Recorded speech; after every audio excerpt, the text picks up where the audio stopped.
almost hit start streaming, not start recording. Oh my gosh. And Why are those buttons so close together? I blame OBS Studio for that, and it would that would have been really awkward considering the fact that we would have been. I'm still logged into Loaded Dice Adventures. That's hilarious. I don't think Pat would have forgave me. Anyway, we have a show to do, don't we? Yeah, let's do it. Let's get to it. Ooh, Okay. What's going on, ladies and gentlemen? All you wonderful people watching live, or listening live, I should say, or listening later. Wait, we're not Are even there live. people listening live? What? You didn't go live, did you? No, I'm in my streamer phase. Sorry. What's going on, all you wonderful people listening in? Welcome back to the General Geekery podcast. Woohoo! If we're streaming, I mean, I'm not mad about it, but No, I'm still recovering from this past weekend. This is you'll the be podcast. recovering from that for the rest of your life, my friend. Indeed. This is the podcast where we love to geek out about all that we love to geek out about with no remorse. No regrets. And with all of the enthusiasm in the world. Indeed. As always, we are your hosts. I am your resident coffee ninja by day, actor, gamer, streamer by night. I am Donald Kaczynski back once again. Joining me, as always, she is our resident artiste extraordinaire, dice slinger magnificent, and our resident video game inept, the one and only Hannah Kubiak. I am proud to be inept. If you ever need the expertise of someone who is an expert at being bad at something, that's me. I will say, it does make you playing Resident Evil very entertaining. Oh, yeah, it does. Absolutely. Yes. Also, Yeah. Yeah. If you ever need the expertise of a complete amateur, DM me. Indeed. Also, apologies for the fumble at the start there. I'm still recovering a little bit. This past weekend, at the time of we're recording this episode, I just hosted a 25-hour, because it took place over daylight savings, hour live stream raising money for Children's Hospital as part of Extra Life. And yeah, it was a fun time, and I'm glad we raised as much money as we did. I still have the donations open during this entire month of November, so if you guys want to donate to a good cause, Extra Life is a organization that raises money for children's hospitals all over the United States to help kids basically have an extra life. I don't have any other way to say it, but it's for a really good cause. I've been working with them for several years. This was my first year hosting an event myself, and it went off without a hitch. So if you guys want to go check that out, I'll leave the link in the description of this episode. So. Speaking of games, so today's episode is going to be something that I'm not as familiar with, but it's in the realm of hobbies that I really love, and I actually pay a lot of attention and money into. I actually just dropped money on a brand new playing field for playing card games. Nice. Wait, is that the one that you had on Instagram? The picture of it or something? Yep, that is the one. Hannah hasn't okay. Hannah hasn't seen it IRL yet. If you play card games on it, you will absolutely understand. Like I will. It's really high quality. Today, looking forward to it. Today, ladies and gentlemen, we are talking about possibly one of the most important and most famous tabletop games, not to be called Dungeons and Dragons. And we are talking about Magic. Candyland. We should dedicate an episode on Candyland, shouldn't we? No. I don't have enough to say about Candyland. I was about to say. Today, we are here to talk about the one, the only, Magic the Gathering. One of the most famous and oldest trading card games to exist. It's like almost 30 years old, isn't it? It will be 30 years old come August 5th, 2023. It is a little over a year older than I am. Like, almost to the day. Wow. So, yeah. Shout out to my friend Chris, who shares a birthday with the release date of Magic the Gathering. That is honestly a weird claim to fame, but, you know, beggars can't be choosers. So, for those of you that have not heard our episode previously, we did record an episode sometime around last year talking about different types of card games. And if you guys want to go check that out, please do so. But we only briefly glossed over every single type of card game. But we did make a mention in that episode about Magic the Gathering being one of possibly the oldest trading card game in existence. Mm-hmm. So, before Magic the Gathering came out in 1993, the only kinds of things that you would do with trading cards is trade them. They would always be like the baseball cards with a stick of gum on the back and everything like that. I have a question. Did you ever have any family members that did the trading card collecting, Hannah? Not really. I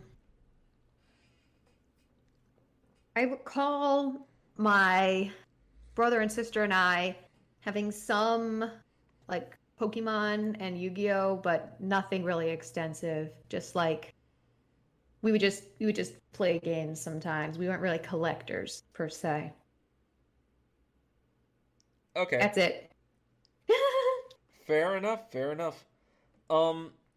So there wasn't real outside of like regular like card games that you could play with a 52 deck of cards, like a normal deck of cards like poker, cribbage, or anything like that. There wasn't an expansive kind of card game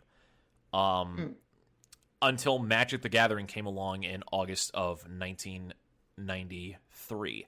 Wizards of the Coast, WotC for short, is the company that is responsible for bringing this game into existence. And it was partially inspired from ideas from Dungeons and Dragons.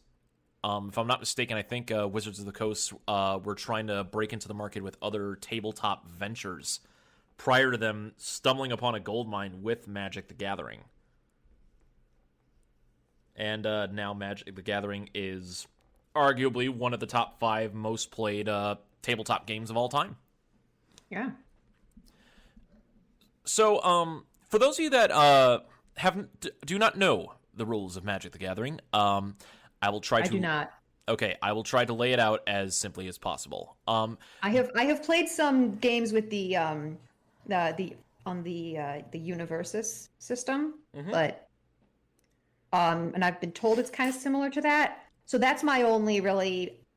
I tried to learn how to play Magic a couple of years ago. Andrew Kelly tried to teach me, and then my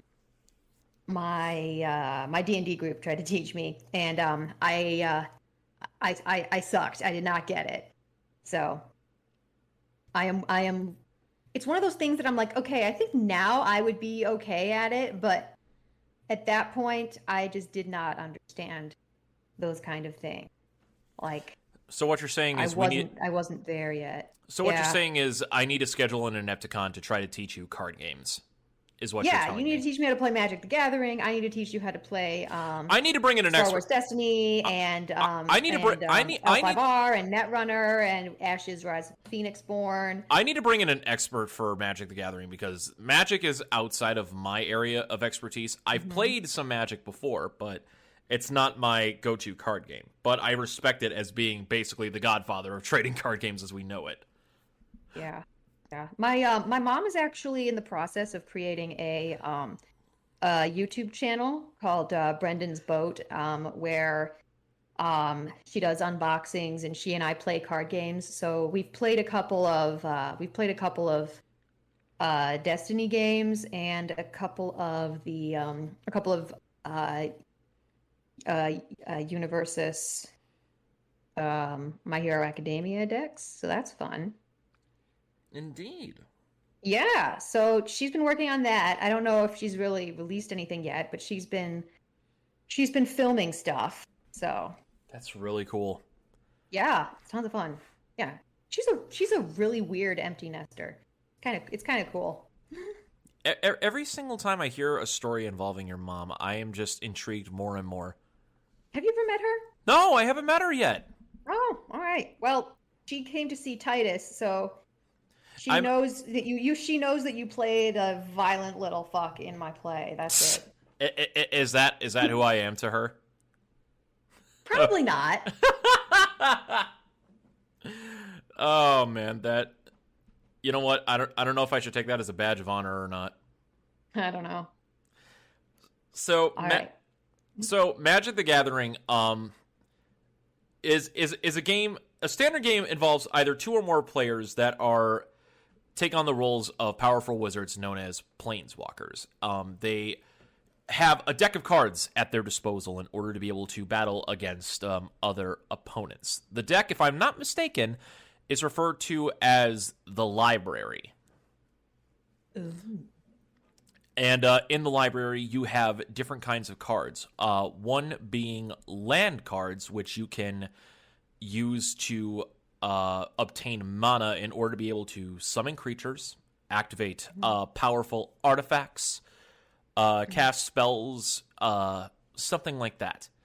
So land is kind of like your magical currency. Is that correct? Yes, basically, it's like the amount of you are able to siphon mana from the land at the start of each turn. Yep. But what you are limited to do in a turn relies on the cards that you have in your hand and the amount of mana that it takes in order to be able to activate said cards. How to win the game is that each player at the table has a life total of 20 life. The goal of the game is to reduce your opponent's life total to 0. Now this can be done either by casting powerful spells against your opponent, attacking them with creatures that you assemble on your board, and so on and so forth. The last person left standing is the winner. Now, this was the first. There was only like really one way to play like Magic, and that was through Standard for the longest of times. But for being a card game that has stood the test of time for nearly 30 years, obviously the game has evolved much, much, much beyond what the game previously was at the start of it in 1993. So I guess before we delve into everything involving more about Magic, I guess we should just talk about our personal experiences. Hannah, you mentioned that some people try to teach you Magic previously. Yep, people try to teach me Magic. I did not. I'm trying to decide if I just wasn't good at it, or if I was just somebody who had never played it before, playing against a bunch of dudes who have been playing it for decades. It's hard to tell. I'm like, do I just suck, or are they just really good? I was like, so I don't know. It may have been elements of both. Either that, but I also blame it on people not teaching you well enough. Yeah, I blame it on the alcohol. So, my experience with Magic, for those of you that don't know, my introduction to card games was through the Yu-Gi-Oh! Trading card game. That was the first card game that I took seriously, although I did collect Pokemon cards when I was but a wee lad, but Yu-Gi-Oh! Was my area of particular expertise in, like, my preferred area of playing card games.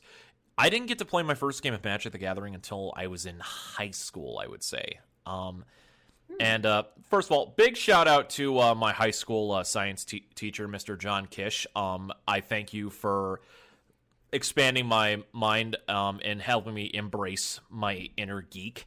My science teacher, Mr. Kish, was a Magic the Gathering player. And during lunchtime in high school, we went to a whole bunch of different classrooms and stuff like that in order to just chill out and have our lunch, because that was the kind of school that we had. One day, Mr. Kish was playing Magic the Gathering against another teacher of ours. He was our social studies teacher. I don't remember his name, but both of them were playing constructed decks on mats and everything like that. And I recognize deck boxes when I see them. So I go up to them and I'm like, "What are you guys playing?" And they basically explained everything to me, and they're like, "Do you play card games?" And I'm like, "I play Yu-Gi-Oh! I've not played Magic the Gathering." And they're like, "You've never played Magic before?" I'm like, "No, I haven't." And they're like, "Well, sit down, watch. We'll explain as we go along." Aw. It was a really fun time. Yeah.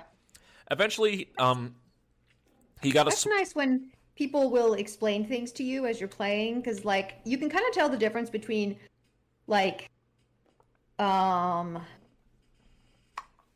don't know, like people who are telling you things or teaching you things because they want you to learn, as opposed to people telling you things because they want you to know that they know a lot of stuff.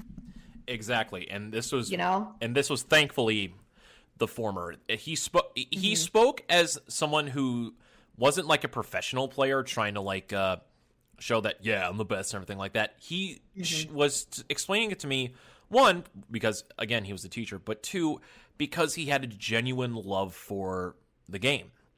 And I could see it in both of them. Like, they were a bunch of old school players. Like, they had a lot of like first prints of cards. Like, if you were to compare the different printings of like Magic cards, how it used to be printed back then compared to how it is now, are completely different. It is night and day.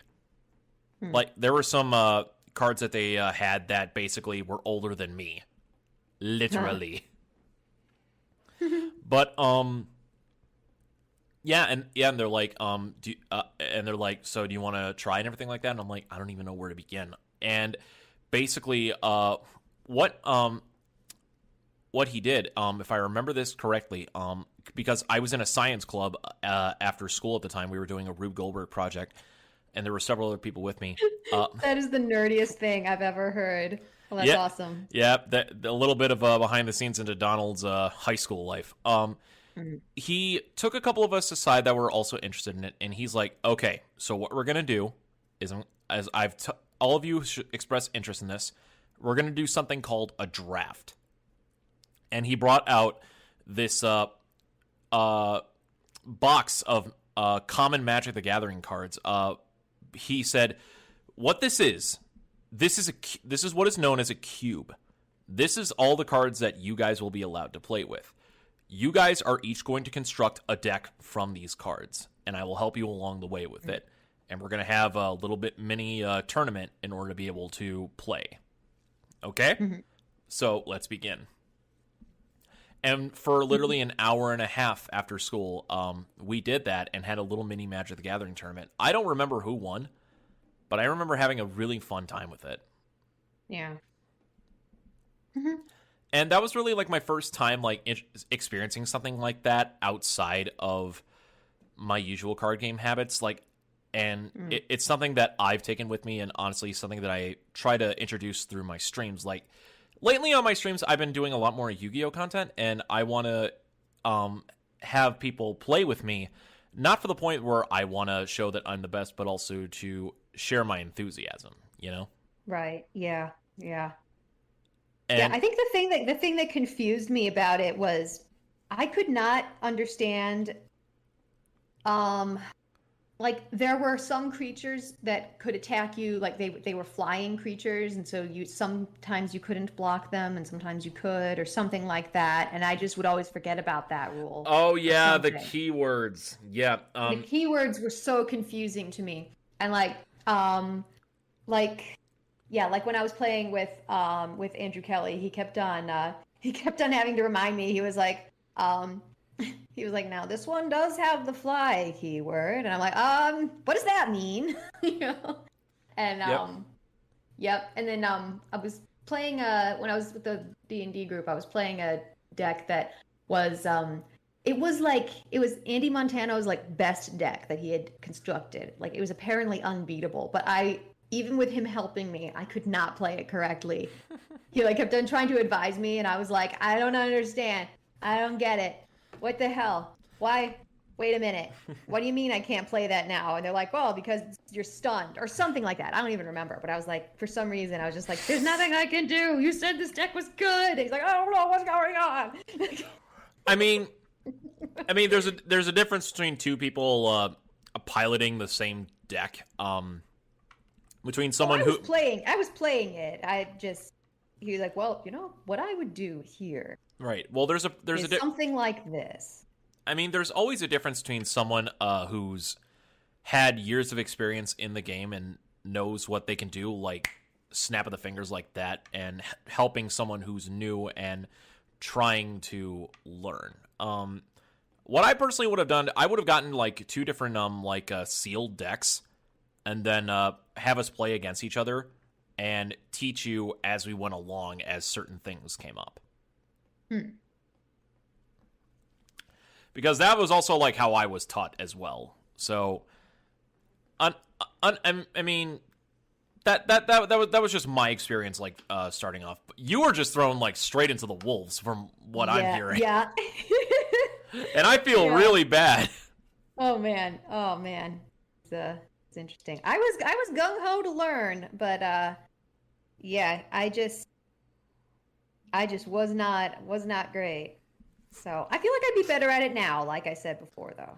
I feel like we could. You've been around all of us long enough that we can like take our time, have fun with it. And I feel like that would really be something fun to do. And I've played a lot more similar things since then as well. I mean, if I was able to teach you cribbage, reteach you cribbage, I think myself and a couple of other numbskulls can put our brains together to help teach you magic. I don't think that's exactly the same, but yeah. Anything is possible. Yep. But so yeah, Magic the Gathering has been going for a long time. A lot of our mutual friends obviously love the game. Like we're friends with a whole bunch of different people with a bunch of different geeky interests, and 9 times out of 10 there's always at least one person that has a love of card games, and it might usually be Magic the Gathering. Yeah. Speaking of which, Magic just recently, in the past couple of weeks, at the time of recording of this episode, just had their 30th anniversary celebration convention in Las Vegas. Yeah. Which, for one thing, 30 years is nothing to simply sneeze at. That is unbelievable. Yep. That's older than both of us. Yeah. And just to see so many different people from so many walks of life, like, showing all this interest into what many people, like in generations before us, would say is just a game. I want to ask you this, Hannah. In your opinion, why is it that like there are people in our generation and some in a generation before us that took to this game and basically embraced it as a lifestyle? Why do you think that is? I feel like, well, the thing with Magic the Gathering and Dungeons and Dragons and a lot of stuff like that is it's part of something called the nostalgia pendulum, where there's basically it's like this 30 after about 30 years, there is a market of people with disposable income who are nostalgic for their childhoods. So artists working in popular mediums are rewarded for making art that appeals to this audience. So it's kind of like a pop culture pattern. So sort of like the reason why, you have a lot of remakes are like 30 years after the fact. This is a article that I just found. It's on something called The Patterning, the Nostalgia Pendulum, a rolling 30-year cycle of pop culture trends. And there's been a fair amount of 80s nostalgia hanging around in the air for the past several years. Let's see, there are 80s remakes all the time, like RoboCop, Karate Kid, Ghostbusters. Stranger Things was really big, which kind of harkens back to a lot of stuff that happened in the 80s. True. So I think there's a lot of that going on where it's like, I think that people who played this game when they were younger have sort of started to, their kids are the age where they want to teach them how to play the game, and so they do.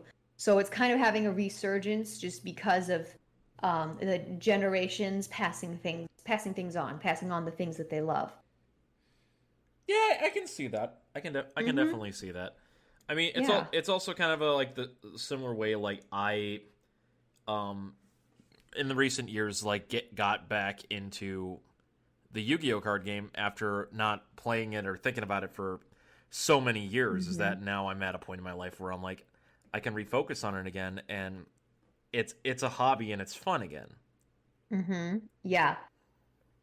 So let me see. Yeah, let me just some famous remakes from like. There's a list on this in this article.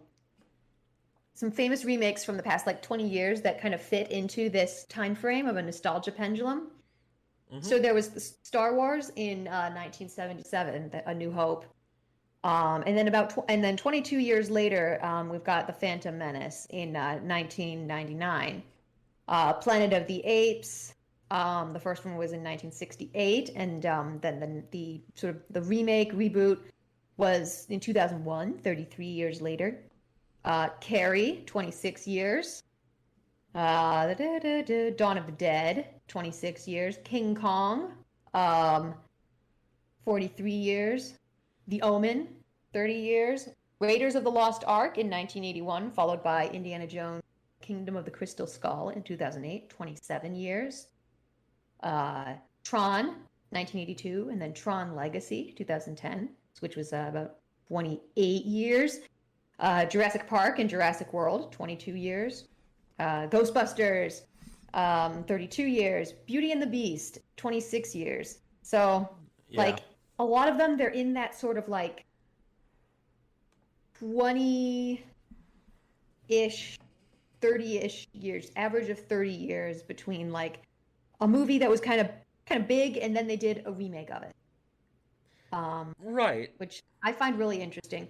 But I think, yeah, a lot of these sort of, I guess, sort of like geek culture having to do with these kind of games, just kind of, it comes in waves, you know, like the fact that D&D is so big now, again, even though, like in the 80s, it was considered sort of like a fringe thing where people thought that you were either like a devil worshiper or just a huge socially withdrawn geek, basically.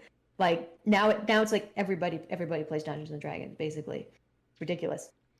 You want to know a funny thing about Magic the Gathering and Dungeons and Dragons that actually have in common? Is it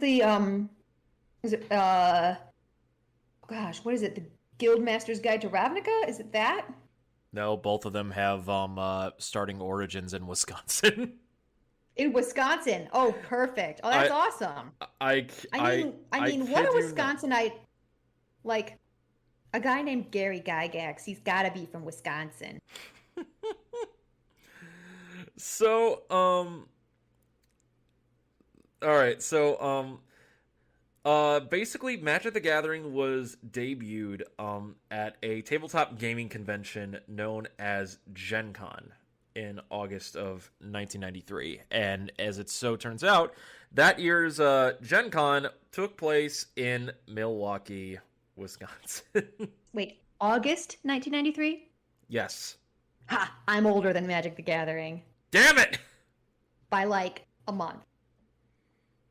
I mean, even still. July 93, baby!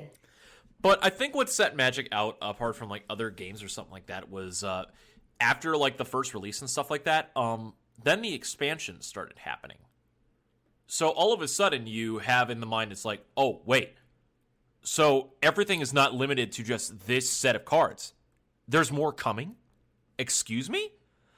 There was never really any kind of continuing game that had that kind of interaction as like a competition between players, that had that kind of interactivity of like more product incoming to further customize like new sets, booster packs, things like that. Exactly. Magic the Gathering was really the first game to really start that off.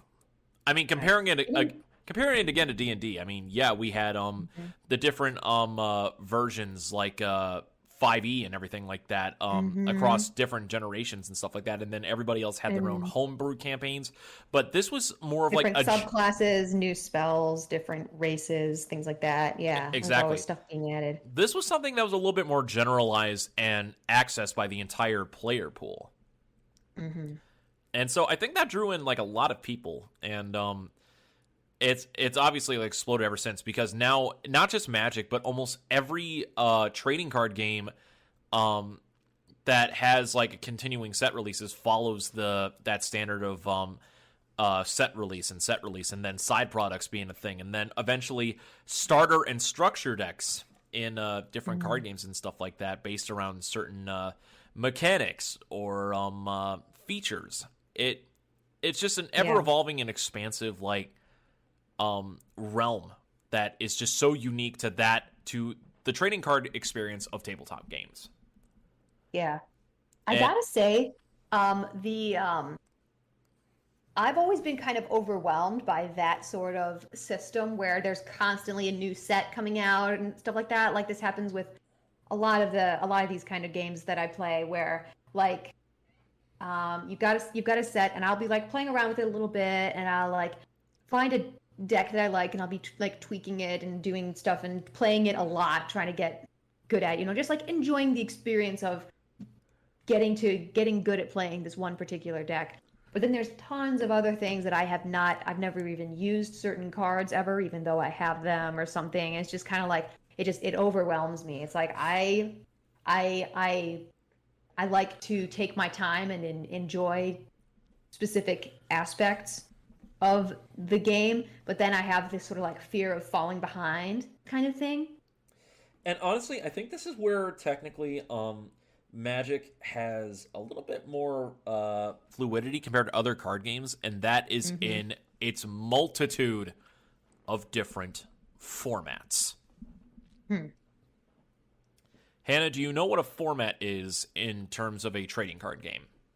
I think so, but why don't you explain it for those of us who are listening who have no clue? And also possibly for you. Yeah, also possibly for me. So a format in the terms of a trading card game is basically our specific rule sets, and it follows specific rule sets of terms of win conditions, life totals, and most importantly, constrictions on how to build one's deck. A perfect example of this is a time restricted format. Now, okay. Or like tournament style where you have like 45 minutes. No. This one is different. I should phrase it a bit better. A legacy format. Now, what a legacy format entails is that you basically pick a specific date or time period, and you can only play a select amount of cards released prior to that date and nothing afterwards. No, see that's too complicated for me. I would be just so paranoid about putting something in there that's wrong, and then having some Joe Schmo who knows more than me like pointing it out and being like, "What are you doing, you ignoramus?" Like. Alternatively, they also have sealed formats, where basically the only cards that are available are either sealed cards that you open in booster packs, or alternatively, you and your opponents only play with sealed decks. Everybody gets one sealed deck. It's probably already like a structure deck that came into packaging, and you just play with those cards. So how you say you just want to familiarize yourself with the stuff that you have and not worry about being blown out by people that are at it longer and stuff like that. I feel like a sealed environment like that, where no one is able to like change their deck on the fly, I feel like you could have a lot of fun in that. Where everyone has the same kind of like resources and power level, and it just comes down to you learning how your deck works, how it functions, and how you can interact with other players. Yeah, I think the most recent like tournament for a card game that I went to was a oh, it was like there were these packs from a new set that were coming out, and we each got 6 packs, and we had to open them up, and then whatever we had in there, we could use those to make the deck. What is that? Is that sealed draft? Yeah, that sounds like more draft. Draft, yeah. It was a kind of draft. It was different from where you choose a card and you like pass the hand to the person next to you or something like that, because I've seen drafts done that way as well. Yeah, something like that. It's right. It's a different kind of like draft experience like that. But it pales in comparison to what is Magic the Gathering, arguably Magic the Gathering's most popular format, which is Commander. So Commander format is a Commander. Commander. I've seen people that only play Magic the Gathering for Commander format because it's ludicrous. So it usually is a 4-player free-for-all. Each player plays with like a 100 card deck with 99 cards in their library and one hero, which is their commander, that is like their life total in the game. And gotcha. People just go ham and are absolutely like chaotic with it. I know people like Andy Montano, our friends Andy Montano and Evan Braun, can go much more into depth about Commander than I could ever hope to, because I've never played. I have not played Commander. We should have them on sometime and just have the easiest podcast recording that you and I have ever done. We just sit back and listen to them go at it about it. There will be a continuation from this episode. I can guarantee it.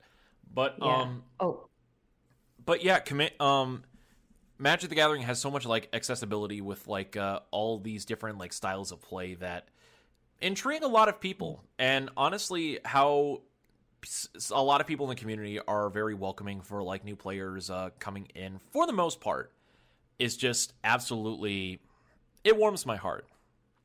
But then alternatively, you do have some people that get into Magic the Gathering in order to be able to invest in trading cards. Oh my god. Do you know how expensive like classic Magic the Gathering cards can go for? I can imagine that it's way more than anyone should reasonably spend upon something like that. I mean, price is merely an object in the eye of the beholder. Oh, well, I guess.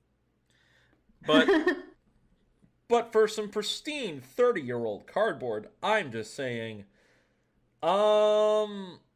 excuse me? That's all I really gotta say. Nani? I mean, one of the oldest, and this is a perfect example for this. Are you familiar with grading houses such as PSA? By chance? No, not. So grading houses Parent Student Association? What? No, so you're just like, no, shut up. No, okay. I had Explain it to me. I had a feeling it was a little bit over your head, but I wanted to ask to be sure. So, grading houses in terms of collectibles, basically appraise. They're appraisers. They take a look at conditions on like certain collectibles. Like the Antiques Roadshow. Kind of, yes. So they they take a look at certain things about products, condition, weariness, how much it's been played, if it's been roughed up, if the corners and everything are still like crisp and everything, and given like a high or low appraisal based on how it is. Magic the Gathering. Is this why there's some really persnickety players who double sleeve things? Yes. Well, also the double sleeving kind of like helps on resale market, but that's an entirely different thing. So. Yeah. I mean, if you're gonna be playing card games and stuff like that, like you want to be able to make sure you get some new stuff in the future. You just got to make sure things are a little bit nicer. You know what I'm saying? Yeah. But in Magic the Gathering, there exists a series of cards known as the Power 9. Okay, tell me about them. So the Power 9 are 9 very powerful cards in Magic the Gathering. They're like magic artifacts. They've only ever been printed once, and I believe it was in like the original booster set. Their price depends on like their different rarities. Because there's like, if I remember correctly, there's 3 different kinds of rarities in terms of it. There's the unlimited rarity, the beta rarity, and the alpha rarity. And the alpha rare is like a first edition kind of thing. Cool. And first editions of the Power 9, if ungraded, if unappraised, can reach as low as about maybe 5 digits. Wow. And if they are appraised, recent auctions and stuff have shown that they can hit into the millions. That is ridiculous. I am not kidding. Currently, Oh, man. I'm actually looking at it right now. Those cards are worth more than my life to some. To most, probably. Yeah, it's a little. If someone was like, I will give you this Magic the Gathering card if you shoot that woman in the head, they would do it without question. They would probably do it to me too. I would believe it. Yeah, no, there's not, just anybody, honestly. If they were, I guess, morally bankrupt enough. Here's a question. Yes. The thing that I am curious about is, so there are different kinds of decks, different kinds of different planeswalkers, different kinds of lands and stuff. Like,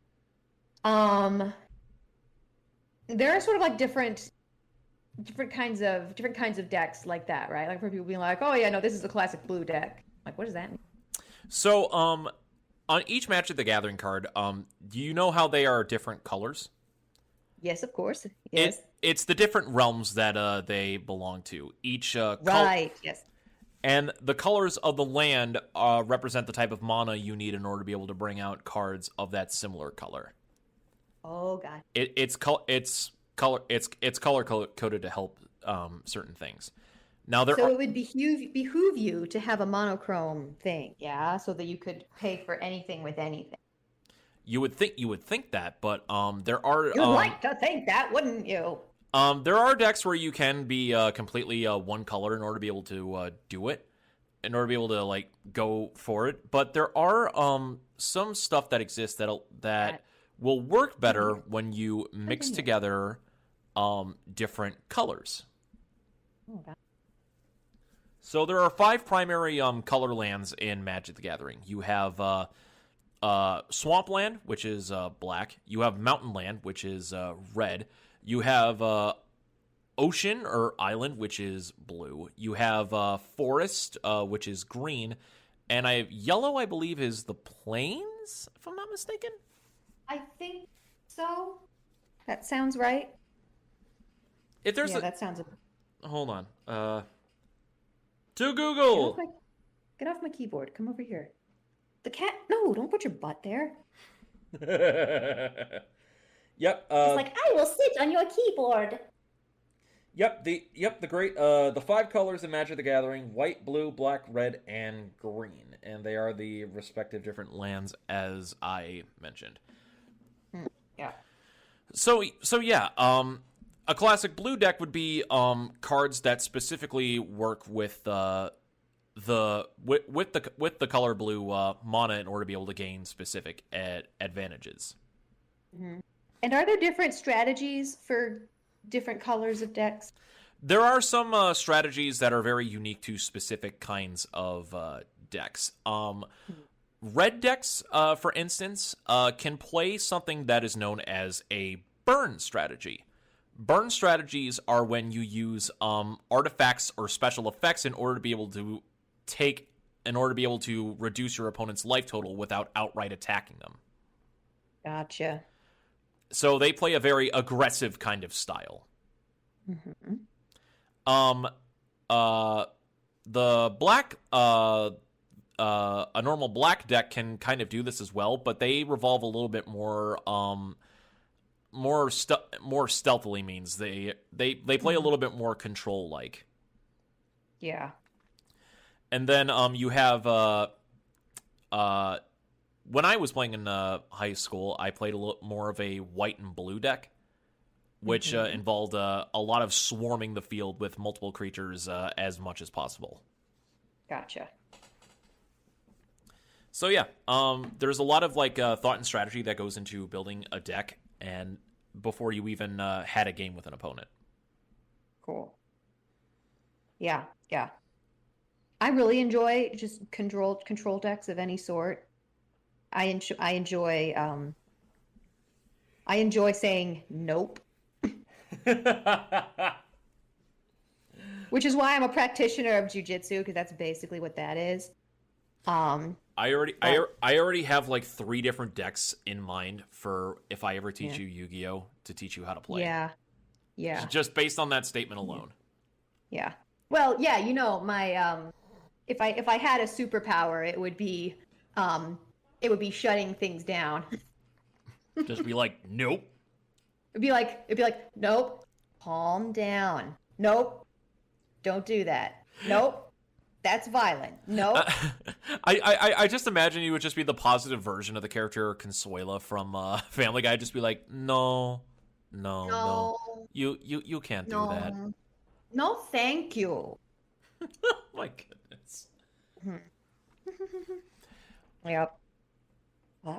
But yeah, like we said earlier, like there's a reason why Magic the Gathering has been going on for nearly 30 years now, and also has gained like this following and just absolute acclaim from everyone that has played this game and is part of this larger community at large.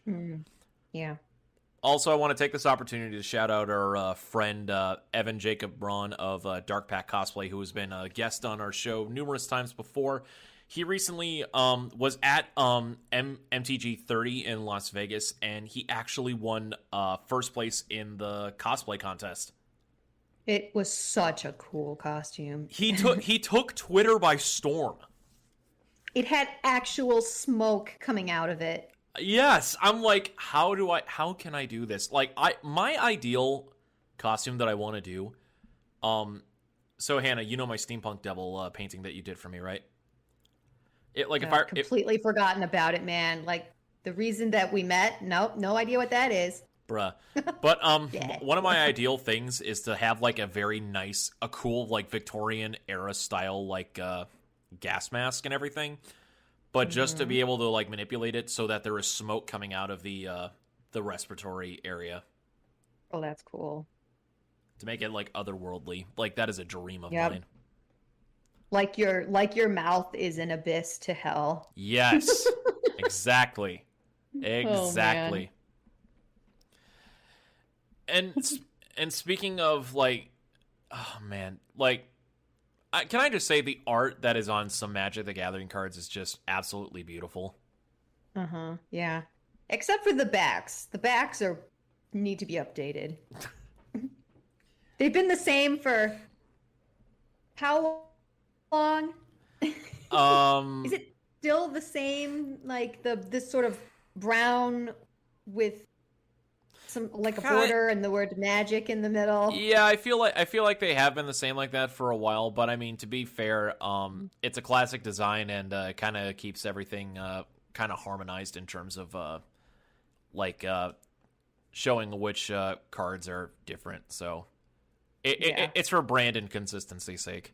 Oh man, but what about aesthetically pleasing's sake? Hey, it's been the What same. about beauty? Hannah, it's been the same for 30 years. If it ain't broke, don't fix it. And honestly, if It's been the same. You don't have to keep it. Hannah, if I'm gonna be honest, the card backs for Magic the Gathering still look a lot nicer than some card backs for other card games that I've experienced in the past. Yeah, I mean, yeah, I guess so. So I'm willing to let that slide. It's an Are we having a fight? No, we're not. It's an it's an iconic look for a very particular reason, and there's a reason why it has stood the test of time. Yeah. So yeah, that has pretty much been our entire conversation about Magic the Gathering. Honestly, I wish we had more to say, But again, I appreciate Magic for being the gateway to so many different, to an entire genre of tabletop. Gateway drug. Pretty much an entire genre. Maybe of, at some point I will sample the gateway drug again. We'll bring in Andrew Kelly and Annie Montana. We'll figure out a day. We'll have them teach us. Cool. Oh, that would be awesome. I would absolutely love that. Yeah. But yeah, if you guys have any stories about Magic the Gathering that you want to share with us, let us know on all of our social media platforms. You guys can find us out on Instagram at General Geekery and on Twitter at Gen Geek Podcast. If you guys want to see all of our episodes right from the very beginning, we do have a YouTube link over at my YouTube channel, Anime Ref Productions. You can click the link for that in this description. And if you want to see new episodes whenever they go live, we are on Spotify, Spreaker, Apple Podcasts, and everywhere else that podcasts can be found. If you guys want to check us out on our own mutual adventures, you can check Hannah out on Instagram at Pythian Legume and on her DeviantArt page at, I keep forgetting... Dolman Bright. Dolman Bright, indeed. And you guys can check me out on my misadventures on Twitter at ReeZakiMK7 and on my Twitch channel, Coffee Ninja Ryu, links for which are in the description. You can also check me and Hannah out, respectively, on Mondays and Wednesdays on Loaded Dice Adventures as part of the Avenaria Corsairs campaign on Wednesdays and the Avenaria Awakenings campaign on Mondays. And I want to thank you all again for listening in. This has been Season 2, Episode 4 of General Geekery, talking about Magic the Gathering. For Hannah Kubiak, I'm Donald Kaczynski. And until next we see you guys, always remember to keep your geek on. Always. Clink, clink. I did 3 clinks there. Bye, guys. I just, randomly hit a beer bottle with a pair of scissors.